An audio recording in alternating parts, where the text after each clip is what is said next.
అత్యధికంగా వర్షపాతం కురవడం వల్ల జనజీవితం అతలాకుతలమై ప్రజలు తీవ్రమైన ఇబ్బందులు, నష్టాలలో ప్రధానంగా ప్రాణ నష్టం, ఆస్తి నష్టం, పశు సంపద నష్టం, ప్రభుత్వం యొక్క ఆస్తులు, రోడ్లు కావచ్చు, భవనాలు కావచ్చు, విద్యుత్ శాఖకు సంబంధించిన సబ్స్టేషన్లు కావచ్చు, ఇతర చాలా శాఖలకు సంబంధించి ముఖ్యంగా లక్షలాది ఎకరాలలో వ్యవసాయ పంటల నష్టం కావచ్చు, అన్ని రకాలుగా ప్రజలు తీవ్రమైన కష్టాలను, నష్టాలను ఎదుర్కొంటున్నారు.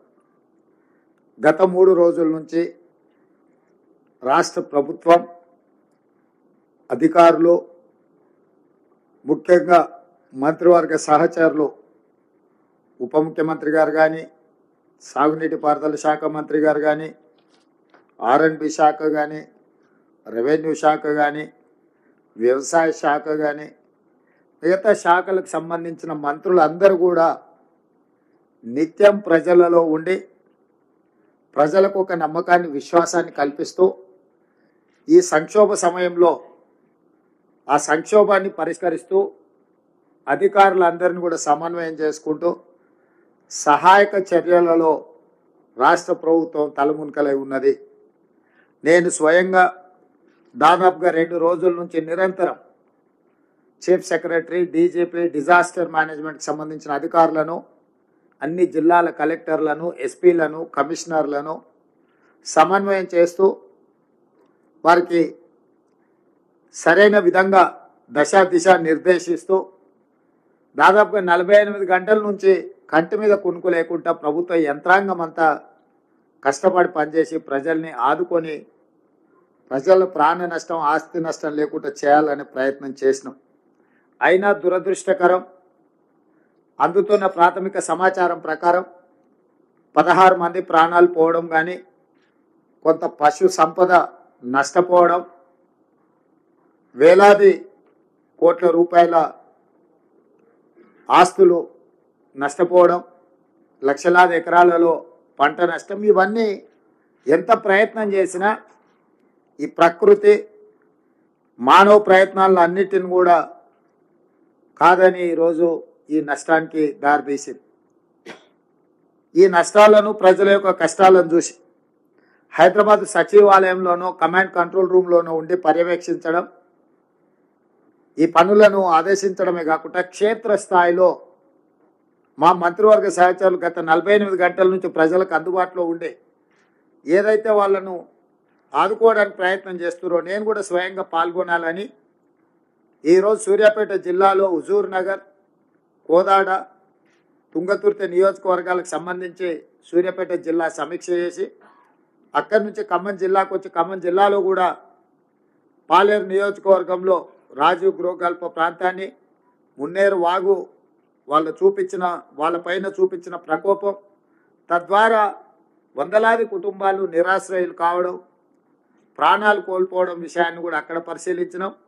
అదేవిధంగా ఖమ్మం శాసనసభ నియోజకవర్గంలో బొక్కలగడ్డ ప్రాంతాన్ని కూడా ఆ కాలనీలలో ప్రజల దగ్గరికి వెళ్ళి వాళ్ళకి జరిగిన ఇబ్బందులను, కష్టాలను పరిశీలించడం, అదేవిధంగా పెత్తండ దగ్గర కూడా ఆ తండాకు సంబంధించిన అంశాలను కూడా తెలుసుకోవడం, ఇవన్నీ కూడా క్షేత్రస్థాయిలో జరుగుతున్న నష్టాన్ని, ప్రాణాలు కోల్పోయిన కుటుంబాలకు సాంత్వన చేకూర్చడానికి ఈ ప్రభుత్వం మీకు అండగా ఉంటుంది, మిమ్మల్ని ఆదుకుంటుందని ఒక విశ్వాసం కల్పించడానికి పూర్తి స్థాయిలో ప్రయత్నం చేస్తున్నాం.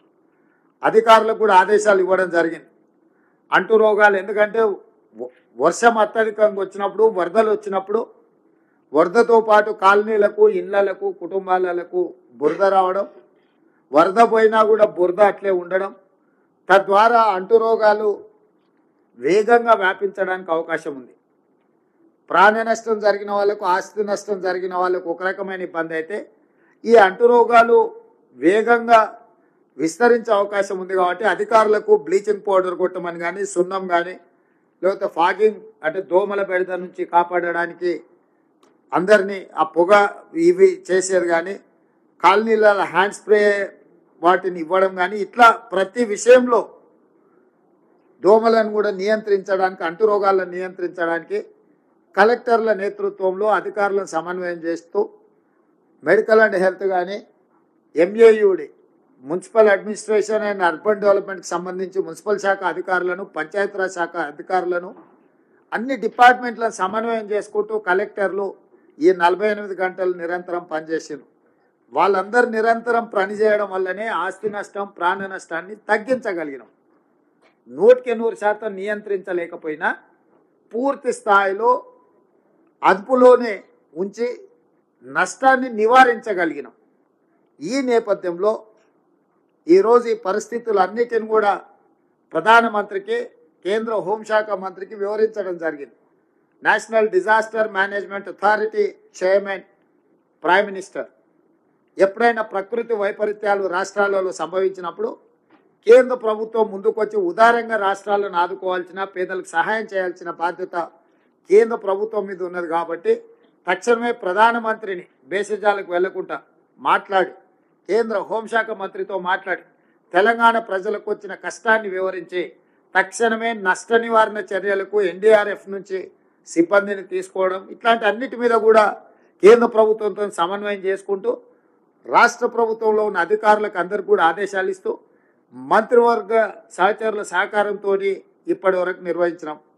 ఈరోజు క్షేత్రస్థాయిలో పరిశీలించిన తర్వాత ఈరోజు ఉదయమే కొన్ని అంశాల విషయంలో ప్రభుత్వం కొన్ని నిర్దిష్టమైన నిర్ణయాలు కూడా తీసుకోవడం జరిగింది. దీంతో పాటు ప్రధానమంత్రి గారికి తక్షణమే ఇది జాతీయ విపత్తుగా గుర్తించాలి. ఒక ఆంధ్రప్రదేశ్లోనే కాదు, ఆంధ్రప్రదేశ్లో ఉన్న కృష్ణా జిల్లా కంటే తెలంగాణలో ఉన్న ఖమ్మం జిల్లా అత్యధికంగా నష్టపోయింది. తీవ్రంగా ఇక్కడ ఈ ప్రభావం చూపించింది. అదేవిధంగా మధురలో హైయెస్ట్ డ్యామేజ్, పాలేరు, ఖమ్మం అంటే గతంలో కనివిని ఎరగని విధంగా. నేను ఇప్పుడు చాలామంది పెద్ద మనుషులతో మాట్లాడితే మా అనుభవంలో మేము పుట్టినప్పటి నుంచి 60-70 ఏళ్ళ నుంచి 40 సెంటీమీటర్ల వర్షము ఇంతవరకు మేము ఎప్పుడు చూడలేదు. తక్కువ సమయంలో అత్యధికంగా వర్షం కురిసింది. ఇట్లాంటి విపత్తునే మేము చూడలేదని చెప్తున్నారు. ఈరోజు సూర్యాపేట జిల్లాలో కానీ, ఖమ్మం జిల్లాలో కానీ ఇప్పుడే సమాచారం అందుతుంది. ఆదిలాబాదు, నిర్మల్ ప్రాంతంలో కూడా అత్యధికంగా వర్షాలు పడుతూనే. ఇవన్నీ కూడా తెలంగాణ మీద ప్రకృతి దాడి. పక్క రాష్ట్రాలతో పాటు మన రాష్ట్రానికి కూడా విపత్తు వచ్చింది. అందుకే ప్రధానమంత్రికి నేను స్వయంగా లేఖ రాసిన, ఇది జాతీయ విపత్తుగా మీరు పరిగణించి తక్షణమే జాతీయ విపత్తుగా ప్రకటించండి. నేషనల్ కలామిటీ కింద మీరు గుర్తిస్తే నేషనల్ కలామిటీలో ఉండే నిధులను మనము అత్యధికంగా వినియోగించుకోవడానికి, నష్టపోయిన వాళ్ళను నష్టపరిహారం ఇచ్చి ఆదుకోవడానికి, కొట్టుకుపోయిన రోడ్లను కావచ్చు, రైల్వే లైన్లను కావచ్చు, ఇరిగేషన్ ప్రాజెక్టులు కావచ్చు, వీటన్నిటిని కూడా మనం తక్షణమే పునరుద్ధరించుకోవడానికి అవకాశం ఉంటుంది. కాబట్టి ప్రధానమంత్రి గారికి లేఖ రాస్తూ జాతీయ విపత్తును ప్రకటించండి అని చెప్పి రాష్ట్ర ప్రభుత్వం కేంద్ర ప్రభుత్వానికి విజ్ఞప్తి చేస్తుంది. అదేవిధంగా రోడ్స్ అండ్ బిల్డింగ్స్, ఎనర్జీ అంటే విద్యుత్ శాఖ, అదేవిధంగా వ్యవసాయం, పంటలు దాదాపుగా 4 నుంచి 5 లక్షల ఎకరాలలో పంట నష్టం జరిగింది. ఇవే కాకుండా పంచాయతీరాజ్ అండ్ రూరల్ డెవలప్మెంట్లో రోడ్ల డ్యామేజ్, ఇతర ఆస్తి నష్టం జరిగింది. అదేవిధంగా పశు సంపద కూడా చనిపోవడం జరిగింది.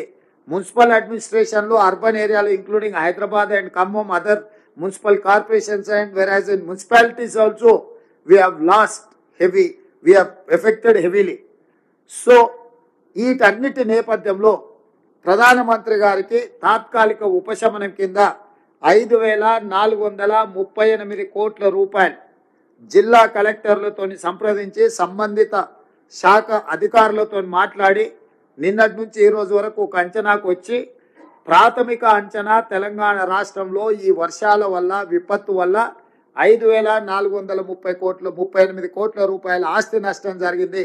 తక్షణమే కేంద్ర ప్రభుత్వం జాతీయ విపత్తు నిధుల నుంచి తెలంగాణ రాష్ట్రాన్ని, ప్రజల్ని ఆదుకోవడానికి నిధులను విడుదల చేయాల్సిందిగా ప్రధానమంత్రి గారికి లేఖ రాయడం జరిగింది.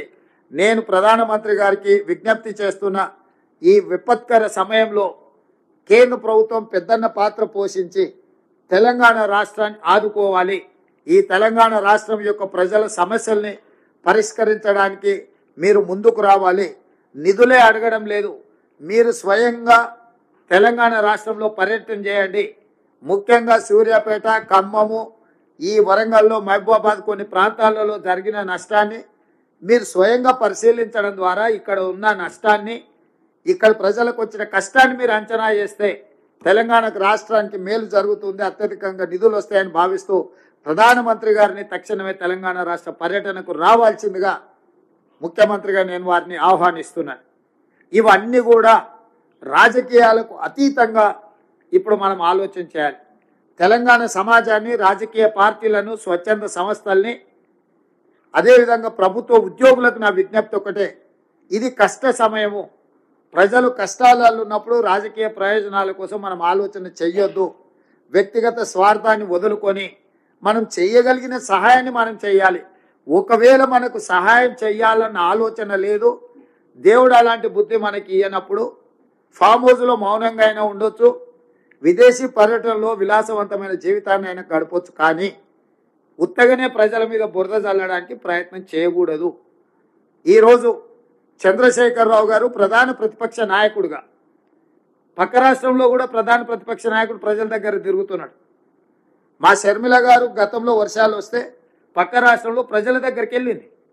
ఈరోజు నిజంగానే ప్రజలు ఇంత విపత్కర పరిస్థితులు ఎదుర్కొంటున్నాయని బీఆర్ఎస్ భావించినప్పుడు ప్రధాన ప్రతిపక్ష నాయకుడు ప్రభుత్వానికంటే ముందు ప్రజల దగ్గరికి వెళ్ళాలి, ప్రజా సమస్యల్ని ప్రభుత్వానికి నివేదించాలి, ప్రజల యొక్క విజ్ఞప్తులు తీసుకొని ప్రధాన ప్రతిపక్షంగా చంద్రశేఖరరావు గారు ఆ సమస్యల్ని ప్రభుత్వం దృష్టికి తీసుకొచ్చి అవసరమైతే ప్రభుత్వాన్ని నిలదీసినా పర్వాలేదు, ప్రజా సమస్యల పరిష్కారంలో భాగంగా. వారు ఫామ్ హౌస్లో నుంచి బయటకు రారు, వారు మౌనం వీడరు. వారు ఎందుకు మౌనముద్ర వహించారో నాకైతే అర్థం కాలేదు. ప్రధాన ప్రతిపక్ష నాయకుడిగా మౌనముద్ర వహించడానికి ప్రధాన ప్రతిపక్ష నాయకుడు హోదా వారికి అవసరం లేదని నేను భావిస్తున్నా. రెండవది కేటీఆర్ గారు, వారు ట్విట్టర్లోనే మాట్లాడుతున్నారు. వారు ఎక్కడుండి మాట్లాడుతున్నారే తెలంగాణ ప్రజలు గమనించాలి. వారు ఈరోజు అమెరికాలో ఉన్నారు, ఆయన ఫ్రెండ్స్తోనే అమెరికాకు పోయాడు. నో ప్రాబ్లం, నీకు ఫ్రెండ్స్ ఉన్నారు, పార్టీలు చేసుకోవాలా, నీకు నీ పర్సనల్ లైఫ్ని సాక్రిఫైస్ చేయమని మేము వివరం అడగడంలే. If you want to enjoy you can enjoy. కానీ నువ్వు అమెరికాలో నువ్వు విదేశీ పర్యటనలో ఉండి నువ్వు లైఫ్ ఎంజాయ్ చేసుకుంటూ ఇక్కడ బురదలో ప్రజల దగ్గర ఉన్న మంత్రులు లేరు. ఖమ్మం జిల్లాలో అసలు ఎక్కడ పోయినరు, 3 మంత్రులు ఉన్నారని ప్రజలలో ఉన్న మంత్రులను పట్టుకొని నువ్వు ఈ దేశంలోనే లేవు. ఖమ్మం జిల్లాలో ప్రజల మధ్యలో ఉండి బట్టి విక్రమార్క గారు, తుమ్మల నాగేశ్వరరావు గారు, పొంగులేటి శ్రీనివాసరెడ్డి గారు 2 రోజుల నుంచి ఇక్కడ సమన్వయం చేసుకొని కష్టపడుతుంటే మంత్రులే లేరు. ఏ రకంగా మీరు కేటీఆర్ గారు మీరు ఏం మాట్లాడుతున్నారో మీకేమన్నా అంటే మీరు హోస్ట్లో ఉండి మాట్లాడుతున్నారా, హోస్ట్లో లేక మాట్లాడుతున్నారా, సమాచారం ఉండి మాట్లాడుతున్నారా, సమాచారం లేకుండా మాట్లాడుతున్నారా నాకైతే తెలియదు. కానీ మీకు తగదు. మీరు అమెరికాలో వండుకుంటూ మీ పర్సనల్ లైఫ్ని మీరు ఎంజాయ్ చేస్తూ ఇక్కడ ప్రజల కష్టాలండి వరదల వల్ల బురదలో కూరుకుపోయిన ప్రజలకు అండగా నిలబడ్డ మంత్రులను బద్నాం చేయాలన్న నీ ఆలోచన నీకు ఎలాంటి ప్రయోజనం చేకూర్చదు. కాబట్టి ఇట్లాంటి చిల్లర ప్రయత్నాలు ప్రతిపక్షం మానాలి. ప్రతిపక్షం బాధ్యతాయుతంగా వ్యవహరించాలి, ప్రభుత్వానికి సూచనలు ఇవ్వాలి, సలహాలు ఇవ్వాలి, కలిసి పనిచేయాలి. విపత్కర సందర్భంలో రాజకీయాలను పక్కన పెట్టి మనందరం కలిసికట్టుగా పనిచేస్తే ప్రజలకు కొంత ఉపయోగం అవుతుంది. ఈరోజు కేంద్ర ప్రభుత్వం దగ్గర మనం నిధులు రాబట్టుకోవాలి. నిధులు రాబట్టుకోవాలంటే పాలకపక్షం, ప్రతిపక్షం అందరం ప్రజాప్రతినిధులం కేంద్ర ప్రభుత్వానికి విజ్ఞప్తి చేయడమే కాకుండా అవసరమైతే ఒత్తిడి చేసి నిధులు తెచ్చుకుంటే అది తెలంగాణ రాష్ట్రానికి ఉపయోగపడుతుంది. మీరు ఈ విపత్తును జాతీయ విపత్తుగా ప్రకటించమని చెప్పరు. కేంద్ర ప్రభుత్వం నుంచి మనకి ఏం నిధులు కావాలని కేంద్ర ప్రభుత్వాన్ని అడగరు. కనీసం ప్రధాన ప్రతిపక్ష నాయకుడిగా 10 సంవత్సరాలు ముఖ్యమంత్రిగా తెలంగాణ ఉద్యమకారుని అని చెప్పుకునే మీరు తెలంగాణకి ఇంత కష్టం వచ్చి 16 మంది ప్రాణాలు కోల్పోయి, పశు సంపద కోల్పోయి, వేల కోట్ల రూపాయల ఆస్తులు నష్టపోయి, అంటే 20 ఫీట్ల పైన ఇళ్లకు నీళ్ళు వచ్చి ప్రజలు కష్టాలలో ఉంటే కనీసం పలకరించడానికి కూడా మీకు మనస్కరించలేదు. అయ్యో పాపం అని సానుభూతి కూడా మీరు చూపించలేదు. మీరు ఈ రకంగా మాట్లాడితే ఇది తెలంగాణ ప్రజలకు నష్టం చేకూరుస్తుంది తప్ప తెలంగాణ ప్రజలకు ప్రయోజనం ఉండదు. మా ప్రభుత్వం ప్రజలు కష్టాలలో ఉన్నప్పుడు కష్టాలను తీర్చడానికి ప్రయత్నం చేస్తుంది తప్ప రాజకీయ ప్రయోజనం కోసం మేము ఆలోచన చేయము. ఈ రోజు నా ప్రయత్నం అంతా ప్రజలకు అండగా నిలబడాలని. నిజంగా వాళ్ళకు వచ్చిన కష్టానికి ప్రభుత్వం ఎంత సహాయం చేసినా తక్కువనే అవుతుంది. ఇవాళ నేను చూసిన రాజీవ్ గృహకల్పలో పోయినా, ఇంతకుముందు బొక్కలగడ్డ ప్రాంతంలో చూసిన వాళ్ళు ఇల్లు సర్వం కోల్పోయారు. ఒకరొకరు 30 ఏళ్ళు 40 ఏళ్ళు కష్టపడి కొనుక్కున్న ఫ్రిడ్జ్లు, టీవీలు, మంచాలు, ఇంట్లో ఉండే బియ్యం, పప్పు, ఉప్పు, బెల్లం, చింతపండు, మంచి నూనె సర్వం నీళ్ళలో కలిసిపోయింది, సర్వం కొట్టుకుపోయింది. తొడుక్కునే బట్టలు, కట్టుకున్న బట్టలు కూడా నీళ్ళలో బురదలు ఊరుకుపోయారు, ఇళ్ళలో బురద నిండిపోయింది. ఈ సమస్యను ఎంత వివరించినా తక్కువనే అవుతుంది వాళ్ళు ఎదుర్కొంటున్న సమస్య. వాళ్ళని ఆదుకోవడానికి అర్జెంటుగా వాళ్ళకి కావాల్సిన తినుబండారాలు కావచ్చు, లేకపోతే క్యాంపులు కావచ్చు. దాదాపుగా 34 క్యాంపులు ఖమ్మం జిల్లాలోనే ప్రజల కోసము ఈరోజు ప్రభుత్వం నిర్వహిస్తుంది. 34 క్యాంపులలో దాదాపుగా 2119 కుటుంబాలు 7467 మందికి రాష్ట్ర ప్రభుత్వం అన్ని రకాల వసతులను ఏర్పాటు చేసి just in one Khammam district, Khammam head క్వార్టర్స్లో. సో ఇట్లా ప్రభుత్వము ఇన్ని మంచి పనులు చేస్తుంటే పాపం ఉపరాష్ట్రపతి వెంకయ్య నాయుడు గారు ముందుకు వచ్చి టోకెన్గా, అంటే నేను మీతోనున్నా అని ఒక నైతిక మద్దతు ఇవ్వడానికి వారు ముందుకు వచ్చి కొంత ఆర్థిక సహాయాన్ని, ముఖ్యమంత్రి సహాయాన్ని ఇచ్చారు. 10 సంవత్సరాలు మినిమం 1,00,000 కోట్లు దోసుకున్న మీరు ఓ 1000 కోట్లు 2000 కోట్లు ఇస్తే మీరు చేసిన పాపాలలో కొంతమైన కడుక్కోవడానికి ఉంటుంది కదా. కేసీఆర్, కేటీఆర్, హరీష్ రావు గారికి అది చెయ్యరు. చిల్లి గవ్వ కూడా ప్రజలకు ఇయ్యరు. కానీ ప్రభుత్వం చేస్తున్న పనులను, ప్రభుత్వం చేస్తున్న మంచి పనిని అభినందించకపోయినా ఈ ప్రభుత్వం మీద ఈ బురద రాజకీయాలే చేయాలని ఆ కుటుంబం ప్రయత్నం చేస్తుంది. కాబట్టి ఈరోజు ఇలాంటి విపత్కర పరిస్థితుల్లో ఒకటి, తెలంగాణ రాష్ట్ర ప్రభుత్వం చేయాల్సిన అన్ని రకాల సహాయాలను తెలంగాణ రాష్ట్ర ప్రభుత్వం అందిస్తుంది. ప్రభుత్వం వెనక్కి పోదు, ఖర్చుల కోసం వెనక్కి పోయేది లేదు. ఈ సంపద పేదల కష్టాలలో ఉన్న వాళ్ళని ఆదుకోవడానికే తప్పకుండా తెలంగాణ రాష్ట్ర ప్రభుత్వం అన్ని రకాలుగా ఆదుకోవడానికి ప్రయత్నం చేస్తుంది. అదే సందర్భంలో తెలంగాణ ప్రజల యొక్క హక్కును కాపాడడానికి కేంద్ర ప్రభుత్వాన్ని జాతీయ విపత్తుగా ప్రకటించాలని 5,438 కోట్ల రూపాయల సహాయాన్ని అందించాలని ఈరోజు కేంద్ర ప్రభుత్వాన్ని మేము అడుగుతున్నాము.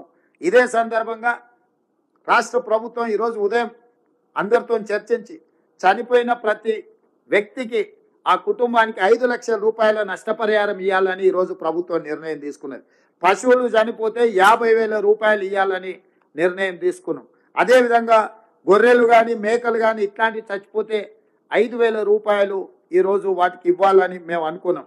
అదేవిధంగా పంట నష్టం, ఇసుక మేటలు పేరడం కానీ, వర్షం వల్ల కొట్టుకుపోవడం కానీ దాదాపుగా 4 నుంచి 5 లక్షల ఎకరాలు నష్టపోయిందని పత్రికలలో మేము చూస్తున్నాం. నేను రెవెన్యూ అధికారులకు, ముఖ్యంగా కలెక్టర్లకు, రాష్ట్రంలో ఉన్న వివిధ ప్రాంతాల కలెక్టర్లకు, రెవెన్యూ సిబ్బందికి, వ్యవసాయ శాఖ సిబ్బందికి తక్షణమే గ్రామాలలో పర్యటించి క్షేత్రస్థాయిలో అంచనా చేసి ఎన్ని ఎకరాలు పంట నష్టపోయింది, ప్రతి ఎకరాకు 10,000 రూపాయలు నష్టపరిహారం రైతులకు ఇవ్వాలి అని ప్రాథమికంగా ఈ ప్రభుత్వం ఒక అంచనాకు వచ్చింది. ఇదే కాకుండా ఇళ్లలో నీళ్ళు వచ్చి నష్టపోయిన వాళ్లకు తక్షణ ఉపశమనం కోసం పర్టికులర్గా బొగ్గలగడ్డ దండ కానీ, లేకపోతే రాజీవ్ గృహకల్ప ప్రాంతంలో కానీ 10,000 రూపాయలు నగదు వాళ్లకు. ఇది నిజంగా ఏ మాత్రం కూడా వాళ్ళకి జరిగిన నష్టానికి ఇది 1% కూడా కాదు. కాకపోతే అత్యవసరంగా చేతిలో ఖర్చులోకి ఉండదు కొన్నిసార్లు చాలా కుటుంబాలకు. ఎందుకంటే వాళ్ళు రోజువారీగా కష్టపడి సంపాదించుకొని కుటుంబాలను వెల్లదీసే వాళ్ళు ఉంటారు.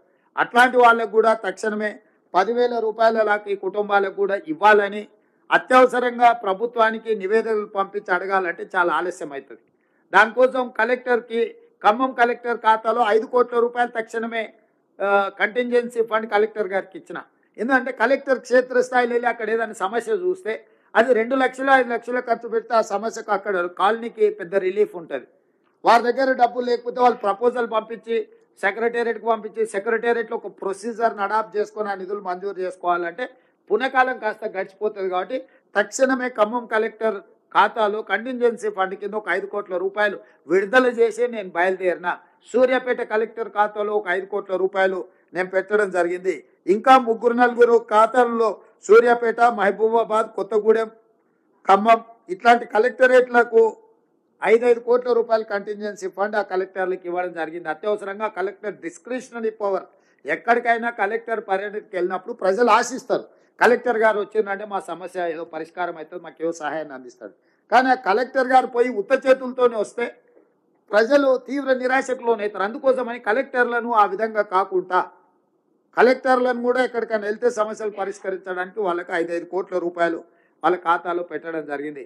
రెండవది, ఇప్పుడు మా కలెక్టర్ గారు చెప్పినట్టు ఇక్కడ సమస్య వచ్చినప్పుడు, బ్రిడ్జ్ మీద ప్రజలు చిక్కుపోయినప్పుడు, వరదలో లేకపోతే ఇండ్ల మిద్దె మీద ఉన్నప్పుడు నేషనల్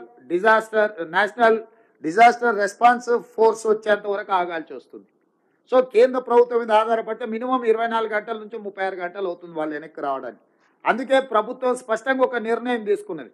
నేషనల్ లెవెల్ ఎట్లయితే డిజాస్టర్ రెస్పాన్స్ ఫోర్స్ ఉంటుందో, స్టేట్లో కూడా తెలంగాణ రాష్ట్ర ప్రభుత్వం కూడా సిమిలర్ లైన్స్లో స్టేట్ డిజాస్టర్ రెస్పాన్స్ ఫోర్స్ని ఎస్టాబ్లిష్ చేసుకోవాలని ఒక 8 యూనిట్లను, ప్రతి యూనిట్లో 100 మంది ఉండే విధంగా వాళ్ళ దగ్గర పూర్తి స్థాయిలో సామాగ్రి అంటే బోట్లు కానీ ఇతర సామాగ్రి వాళ్ళకి అందుబాటులో ఉండే విధంగా రాష్ట్రం నలుమూలల 8 ప్రాంతాలలో వాళ్ళు ఉంటే, ఎక్కడ ఏదైనా సంఘటన జరిగినప్పుడు నెక్స్ట్ మినిట్ వాళ్ళు అక్కడికి రీచ్ అయ్యే విధంగా, అక్కడికి చేరుకునే విధంగా రాష్ట్రంలో 8 ప్రాంతాలలో ఈ ఫోర్స్లను కూడా మనం పెట్టాలని ఈరోజు నిర్ణయం తీసుకున్నాం. 10 సంవత్సరాలు గత ప్రభుత్వం ఎన్నిసార్లు వరద వచ్చినా కనీసం SDRFను కూడా పెట్టుకోలేకపోయింది. కనీసం దీనికి ఒక విధానాన్ని కూడా అడాప్ట్ చేసుకోలేకపోయింది. ప్రభుత్వానికి ఒక పాలసీ లేకుండా పోయింది. 10 సంవత్సరాలు వరదలు వచ్చినప్పుడు ప్రజలు కష్టాలు ఉంటే ఏ రకంగా సహాయక చర్యలను అందించాలనో కూడా గత ప్రభుత్వం విధి విధానాలను కూడా తయారు చేయలేకపోయింది. మీ వైఫల్యాలను కప్పుపుచ్చుకోవడానికి మా మీద బురద చల్లితే ఏం ప్రయోజనం ఉంటుంది? ప్రజలకు ఏమైనా ప్రయోజనమా? కాబట్టి ఈ రకమైన విధానపరమైన నిర్ణయాలు తీసుకొని ప్రజలకి అందుబాటులోకి తీసుకొచ్చి అన్ని శాఖలు, పంచాయతీరాజ్ కావచ్చు, నీటిపారుదల కావచ్చు, R&B కావచ్చు, వ్యవసాయం కావచ్చు, MAUD, హెల్త్, డ్రింకింగ్ వాటర్, పశు సంవర్ధక శాఖ, వీళ్ళందరితో సమన్వయం చేస్తున్నాం. అందరు అధికారులను క్షేత్రస్థాయిలో పనిచేపిస్తున్నాం. ఈరోజు అన్ని రకాలుగా GHMCలో కూడా GHMC కమిషనర్ కావచ్చు, లేకపోతే సైబరాబాద్ కమిషనర్ కావచ్చు, హైదరాబాద్ కమిషనర్ కావచ్చు, అదర్వైజ్ రాచకొండ కమిషనర్ కావచ్చు, వీటన్నిటి ఏరియాల హైడ్రా కూడా ప్లేయింగ్ ఏ క్రూషియల్ రోల్.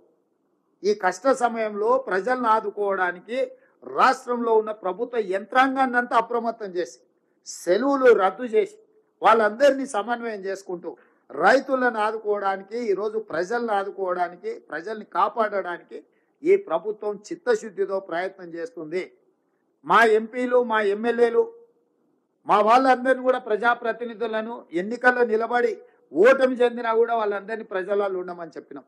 ఈరోజు ప్రభుత్వమే సహాయం అందించాలంటే కొన్ని సమయాల్లో ఆలస్యం అవుతుంది. మా కాంగ్రెస్ పార్టీ కార్యకర్తలు కూడా పిలిపించినాం. క్షేత్ర స్థాయిలో ఉండండి, చేతనైన సహాయాన్ని అందించండి, ప్రజల్ని ఆదుకోండి అని కూడా వాళ్ళకి పిలుపునిచ్చినాము. సో ఈ రకంగా ప్రజల్ని ఆదుకోవడానికి అవసరమైన నిర్ణయాలను అన్నిటిని కూడా ఈ ప్రభుత్వం తీసుకుంది. మాకు ఎలాంటి బేసిజాలు లేవు. ప్రతిపక్షంగా మీరు ఏదైనా ప్రజలకు ఉపయోగపడే సూచన చేయండి, ఈ ప్రభుత్వం అమలు చేస్తుంది. మీకు ఎక్కడైనా ఎవరికైనా నష్టపోయిన వాళ్లకు నష్టపరిహారం అందలేదనో, నష్టపోయిన వాళ్లకు సహాయం అందలేదంటే మీ దగ్గర ఏమన్నా సమాచారం ఉంటే ఇవ్వండి. అదేవిధంగా ఇండ్లు కోల్పోయిన వాళ్ళకు, పక్కా ఇండ్లు ఉండి కూలిపోతే అర్హులైన వాళ్ళకి ఇందిరమ్మ ఇండ్లు ఇస్తాం. ఇదే కాకుండా అంతకుముందు ఇందిరా ఆవాస్ యోజన అని ఒక పథకం ఉండేది. ఎక్కడైనా ఇట్లా వర్షాలు అత్యధికంగా వచ్చి ఇల్లు కూలిపోయినప్పుడు ఇందిరా ఆవాస్ యోజన కింద కేంద్ర ప్రభుత్వ సహాయం వాళ్ళ ఇల్లు కట్టుకోవడానికి అందించేది. ఇప్పుడు అది ప్రధానమంత్రి ఆవాస్ యోజనగా మార్చి 5 లక్షల రూపాయలు కేంద్ర ప్రభుత్వం ఇట్లా ఇల్లు కోల్పోయిన వాళ్ళకు కూడా సహాయం అందించమని ఈరోజు కేంద్ర ప్రభుత్వాన్ని డిమాండ్ చేసినాం. కేంద్ర ప్రభుత్వానికి నివేదికలు పంపిస్తున్నాం. నేను కలెక్టర్లకి, అధికారులకు నా సూచన ఏంటంటే, ఈ రకంగా నష్టపోయిన వాళ్ళందరి వివరాలు సేకరించండి. వాళ్ళకి సంబంధించిన రేషన్ కార్డు కానీ, ఆధార్ కార్డు కానీ, వాళ్ళు కోల్పోయిన ఇల్లు కానీ, కోల్పోయిన ఆస్తి కానీ, ఈ వివరాలన్నిటిని కూడా నమోదు చేసి నివేదిక తయారు చేస్తే, ఆ నివేదిక మా దగ్గర ఉంటే కేంద్ర ప్రభుత్వాన్ని సహాయం అడగడమే కాకుండా రాష్ట్ర ప్రభుత్వం అందించే సహాయానికి కూడా ఒక క్రమ పద్ధతి ఉంటుంది, ఒక విధి విధానం ఉంటుంది. కాబట్టి దయచేసి ఇమ్మీడియట్గా రెస్క్యూ ఆపరేషన్లలో ఉండడం, రెండవది రిస్టోర్ చేయడానికి అవసరమైన పనులు చేయడము, మూడవది రిపేర్స్ చేయడము, నాలుగోది జరిగిన నష్టాన్ని అంచనా వేసి రాష్ట్ర ప్రభుత్వానికి నివేదిక ఇవ్వడం. ఈ రకంగా జిల్లా యంత్రాంగం అంతా రాబోయే ఇంకొక 4-5 రోజులు కూడా మీరు కష్టపడి గత 2 రోజుల నుంచి 3 రోజుల నుంచి మీరు ఎట్లయితే అప్రమత్తంగా ఉండి ఆదుకున్నారో రాబోయే 5-6 రోజులు కూడా అధికారులు నిరంతరం అప్రమత్తంగా ఉండాలి. మీరు అప్రమత్తంగా ఉండడం వల్లనే ఈరోజు ప్రాణ నష్టం, ఆస్తి నష్టం చాలా వరకు మీరు నియంత్రించగలిగినారు. రాబోయే 5-6 రోజులు కూడా మీరు ఇదే పద్ధతిలో కష్టపడాల్సిన అవసరం ఉంది. అన్ని శాఖల అధికారులకు, అన్ని శాఖల మంత్రులకు కూడా నేను సూచన చేస్తున్నా, మీ శాఖలకు సంబంధించిన అధికారులు అందరిని కూడా సమన్వయం చేసుకోండి. ఎక్కడైతే పెద్ద ప్రమాదం లేదనుకుంటారో, అవసరం అనుకుంటే ఆ ప్రాంతంలో ఉండే అధికారులను ఎక్కడైతే తీవ్రమైన సమస్య ఉందో అక్కడికి తీసుకురండి. తాత్కాలికంగా వాళ్ళ 4 రోజుల, 5 రోజుల, వారం రోజుల అవసరమైతే వాళ్ళని ఇక్కడికి తీసుకొచ్చి ఇక్కడ వాళ్ళను ఈ పనులలో నిమగ్నం చేసి ఆ నివేదికలు తయారు చేస్తే కేంద్ర ప్రభుత్వం, రాష్ట్ర ప్రభుత్వం కలిసి ప్రజలను ఆదుకోవడానికి అవకాశం ఉంటుంది. కాబట్టి ఇట్లాంటి విషయాలలో ఎవ్వరు కూడా నిర్లక్ష్యం వహించడానికి వీల్లేదు. నేను మళ్ళొకసారి అధికారులకు సూచన చేస్తున్నా, ముఖ్యంగా కలెక్టర్ గారికి నేను ఇన్స్ట్రక్షన్ ఇస్తున్నా, ఇట్లా నిర్లక్ష్యంగా డ్యూటీలకు రాకుండా ఎవరైనా అధికారులు ఉంటే తక్షణమే వాళ్ళ వివరాలు సేకరించండి. అందరూ అధికారుల యొక్క సెలవులు రద్దు చేయండి. అందరినీ డ్యూటీలలో డిప్లాయ్ చేయండి. దీంతో పాటు పోలీస్ శాఖ నుంచి కూడా మీరు వాళ్ళ సేవల్ని ఉపయోగించుకోండి. ఎందుకంటే ఈ ట్రాఫిక్ స్ట్రీమ్ లైన్ చేయడం కానీ, లోకల్గా డిజార్డర్గా ఉన్న కొన్ని ఇష్యూస్ని వాళ్ళను ఆర్డర్లో పెట్టాలంటే పోలీస్ ఫోర్స్ను కూడా మీరు అవసరమైన మేరకు వాళ్ళను సమన్వయం చేసుకోండి. పోలీస్ అధికారులకు కూడా నేను ఇన్స్ట్రక్షన్స్ ఇస్తున్నా, ఏ మాత్రం కూడా ఈ డిజాస్టర్ దీంట్లో అవసరమైతే కంప్లీట్గా పోలీసులు ఇన్వాల్వ్ అవ్వాల్సిన అవసరం ఉంది. పర్టికులర్గా మీ స్పెషల్ ప్రొటెక్షన్ ఫోర్స్లో ఉండే వాళ్ళని కానీ, అదర్ డిపార్ట్మెంట్స్లో ఉండే పోలీసు యంత్రాంగాన్ని కూడా, రెగ్యులర్ సివిల్ పోలీసులు, లా అండ్ ఆర్డర్ చూసే పోలీసు ఒక వ్యవస్థ, యూనిఫార్మ్డ్ ఫోర్సెస్, అదర్ ఫోర్సెస్ ఏవైతున్నాయో అవసరం అనుకుంటే వాళ్ళని కూడా ఈ సేవలకు వినియోగించండి. మనం ప్రతిసారి కేంద్ర ప్రభుత్వం వైపు, నేషనల్ డిజాస్టర్ వైపు చూడడం కానీ, లేకపోతే అదర్ ఫోర్సెస్ కోసం మనం ఎదురు చూసుకుంటూ కూస్తే వాళ్ళు రావడం ఆలస్యం అవుతుంది. కాబట్టి రాష్ట్ర ప్రభుత్వ పరిధిలో, ఎందుకంటే రీసెంట్గా మనము ఫైర్ డిపార్ట్మెంట్లో కూడా హండ్రెడ్స్ ఆఫ్ రిక్రూట్మెంట్స్ చేసినాం. ఇంతకుముందు ఫైర్ డిపార్ట్మెంట్లో పెద్దగా సిబ్బంది లేరు. దాదాపుగా నాకు తెలిసి ఈ మధ్యలోనే నేను 2000 రిక్రూట్మెంట్ మొన్ననే పాస్అవుట్ పరేడ్ కూడా నేను పోయి చేస్తున్నా. వాళ్ళ దగ్గర సిబ్బంది ఉన్నారు. ఫైర్ డిపార్ట్మెంట్ కూడా అడిషనల్ డీజీ నాగిరెడ్డి గారు కూడా నేను ఇన్స్ట్రక్షన్స్ ఇచ్చిన, కలెక్టర్ గారు మీకు ఏదైనా అవసరం అనుకుంటే ఫైర్ డిపార్ట్మెంట్ను కూడా ఫోర్సెస్ డ్రా చేసుకొని వాళ్ళ దగ్గర సఫిషియంట్ ఫోర్స్ ఉన్నది. కాబట్టి మీకు ఏ డిపార్ట్మెంట్ నుంచి ఫోర్స్ కావాలన్నా, సపోర్ట్ కావాలన్నా, ఫైనాన్షియల్ అసిస్టెన్స్ కావాలన్నా, you send me a report directly. I will see that it can through. So మీరు రొటీన్ ప్రభుత్వ విధానం ప్రకారం ఒక ఫైల్ తయారై క్లర్క్, సెక్షన్ ఆఫీసర్ ఆ పైన అట్లా సెక్రటేరియట్కి వచ్చి నాకు చేరి నా నుంచి తీసుకొని వచ్చేవరకల్లా చాలా సమయం పడుతుంది. అట్లా కాదు, మీరు ఏది ఉన్నా డైరెక్ట్గా నివేదికలు చేసి స్పెషల్ మెసెంజర్ను పెట్టి డైరెక్ట్ చీఫ్ సెక్రటరీ దగ్గరికి పంపండి. ప్రభుత్వంలో ఆర్థిక మంత్రి గారు నేను అక్కడ కూర్చొని అక్రాస్ ద టేబుల్ అప్పటికప్పుడు మంజూరు చేయాల్సినవి చేస్తాం. మిగతా అప్రూవల్స్ ఏమన్నా చేసుకునేది ఉంటే మనం తర్వాత అయినా అప్రూవల్స్ తీసుకుందాం. దీంట్లో ఏ మాత్రం కూడా ఛాన్స్ తీసుకోవడానికి లేదు. ఇది ఎప్పుడో ఒకసారి వచ్చే విపత్తు. ఈ టైంలో ప్రజలకు మనం అండగా నిలబడాలి. ఇది మన బాధ్యత. ఈ బాధ్యతలో మన అందరం కలిసికట్టుగా ఒక సమన్వయంతో ముందుకెళ్ళాలి. పని చేయడం ఒక ఎత్తు అయితే సమన్వయం చేసుకోవడం రెండో ఎత్తు. సమన్వయంతో చేస్తే ఎక్కువ సమస్యలు పరిష్కారం అవుతాయి. కాబట్టి దయచేసి అన్ని డిపార్ట్మెంట్ అధికారులకు, మంత్రులకు నా సూచన, సమన్వయంతో ముందుకు వెళ్ళాలి.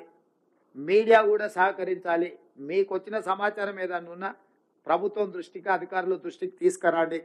ప్రతి దాని మీద కొంతమంది పొలిటికల్ పార్టీ ఓన్డ్ మీడియా, అంటే రాజకీయ పార్టీల సొంత ఎజెండాతో నడిచే కొన్ని మీడియాలు ఉంటాయి. మేము వాళ్ళని ఏం కాదని, వాళ్ళ వ్యాపారమే అది. వాటిని మేము మీడియా అనదలుచుకోలేదు. ఆ వ్యాపార సంస్థలు వాళ్ళ దగ్గర అక్రమంగా సంపాదించిన సొమ్ము ఉంది. టీవీలు పెట్టుకుంటారు, పేపర్లు పెట్టుకుంటారు, వాళ్ళకి ఇష్టం వచ్చింది రాసుకుంటారు. మేము మోర్ డెమోక్రటిక్ అండ్ ప్రజాపాలన కాబట్టి మేము పెద్దగా వాళ్ళని ఏం అంటలేము. అనదలుచుకుంటే పెద్ద విషయం కాదు. కాకపోతే అనదలుచుకోలేదు, సరే వాళ్ళు చేసే ప్రయత్నాన్ని ప్రజలు నిశ్చితంగా గమనిస్తూనే ఉంటారు. ప్రజలు దానికి సంబంధించి చెప్పాల్సిన సమయంలో 2 సార్లు అసెంబ్లీలో, పార్లమెంటులో ప్రజలు స్పష్టమైన తీర్పు చెప్పారు. ఇప్పటికైనా వాళ్ళ పోకడ వాళ్ళ వ్యవహారం మారకపోతే ఆ మాత్రం కూడా ఉండరు. ఆయన అక్కడనే ఉంటాడు, పోయిన దగ్గరనే ఉంటాడు. ఇద్దరు బయటికి రారు. ఇట్లనే వ్యవహారం చేస్తే అంత మాత్రం నేను ఖచ్చితంగా చెప్పగలను. ఇంత ఈ సమావేశంలో పాల్గొన్న వాళ్ళందరూ కూడా ఒక ఆలోచనతోని ప్రజలకు ఉపయోగపడాలనేదాంతో ఈ మందిరం నుంచి వెళ్ళండి. నేను స్వచ్ఛంద సంస్థలకు పరిశ్రమలకు కూడా ప్రధానంగా తెలంగాణ రాష్ట్రంలో వ్యాపారం చేస్తున్న పెద్ద పెద్ద సంస్థలు ప్రజలకు సహాయాన్ని అందించడానికి ముందుకు రావాలి. మీరు చేయగలిగిన ఏమైనా సహాయం ఉంటే అది మంచిది. కాబట్టి తప్పకుండా మీరు ముందుకు రాండి. సరిగా కొన్ని పార్టీలే పాంప్లెంట్స్ రాసుకునే పత్రికల పేరు మీద పాంప్లెంట్స్ రాస్తుంటారు. వాటి గురించి ఏం పట్టించుకోవద్దు. నేను ముఖ్యంగా ఖమ్మం జిల్లా మంత్రులకు నేనే స్వయంగా చూస్తున్నా. మీరు సగం రాత్రి కూడా ప్రజలలో ఉన్నారు. వాళ్ళు ఎవరో రాసిందనో వాళ్ళు ఎవరో మాట్లాడుతున్నారనో మీరేం పట్టించుకోవాల్సిన పని లేదు. మనస్ఫూర్తిగా తుమ్మల గారిని, బట్టి గారిని, పొంగులేటి గారిని, పెద్దలు ఉత్తమ్ కుమార్ రెడ్డి గారిని, వారు యాక్చువల్గా ఢిల్లీలో ఉండే ప్రీ ఎంగేజ్డ్ ఇతర కార్యక్రమాలలో వారు బిజీగా ఉన్నారు. రాత్రి ఉటావుటిన సూర్యాపేట జిల్లాలో ఉన్న అత్యధిక వర్షం వల్ల వారు ఎంబడే వచ్చి సూర్యాపేట చేరి వాళ్ళు క్షేత్రస్థాయిలో వాళ్ళందరూ కష్టపడుతున్నారు. నా మంత్రివర్గం నేను ఆశించిన దానికంటే చాలా ఎక్కువ కష్టపడి ప్రజలకు అందుబాటులో ఉన్నారు. వాళ్ళని అభినందిస్తూ ఇంకా ముందు కూడా బాధ్యతాయుతంగా పనిచేస్తాము. ఎవరో ఏదో అంటూరని పని చేయకుండా పోము. అందుకే చాలామంది నన్ను అన్నారు, సార్ నువ్వు ఇప్పుడు వెళ్తున్న ప్రజలు కోపంలో ఉంటారు, బాధలు ఉంటారు, ఏదో అంటారు అని. ప్రజలు బాధలు ఉన్నప్పుడే కదా వాళ్ళ దగ్గరికి వెళ్ళాల్సింది. బాగున్నప్పుడు మనం పోయి చేసేదేముంది? బాగున్నప్పుడు వాళ్ళ సంతోషంలో వాళ్ళే ఉంటారు. మనమేం పెద్ద వెళ్ళాల్సిన పని లేదు. బాధలు ఉన్నప్పుడే ప్రభుత్వం నేను ఉన్నా అని వాళ్ళ దగ్గరకు పోవాలి. అందుకే నేను ఖమ్మం జిల్లాకు వచ్చిన నైతాల్టు మీ దగ్గరనే ఉంటా. రేపు పొద్దుగాలు లేచి మిగతా కొన్ని ప్రాంతాల్లో రేపు సాయంత్రం వరకు ప్రజల దగ్గరనే ఉండి ప్రజల సమస్యలు కనుక్కొని కల్లారో చూస్తే నాకు కూడా కేంద్ర ప్రభుత్వానికి ప్రధానమంత్రికి వివరించడానికి అవకాశం ఉంటుంది. నాకు కూడా నిర్ణయం తీసుకునేటప్పుడు కొంత మనసాక్షి అనేది పనిచేస్తాను. నేను కళ్ళతో చూడకపోతే ఏమవుతుందంటే ఎవరో చెప్పేదాన్ని చూస్తే మనకంత దాన్ని ఎఫెక్ట్ లిమిటెడ్గా ఉంటుంది. అందుకోసమని స్వయంగా చూడడానికి వచ్చిన సహకరించిన ప్రజలకు, మిత్రులకు, మీడియా మిత్రులకు మీకు అందరికీ మనస్ఫూర్తిగా ధన్యవాదాలు తెలియజేస్తూ రాబోయే రోజుల్లో కూడా మీ సహకారం ఉండాల్సిందిగా కోరుకుంటూ మీ అందరి దగ్గర సెలవు తీసుకుంటాను.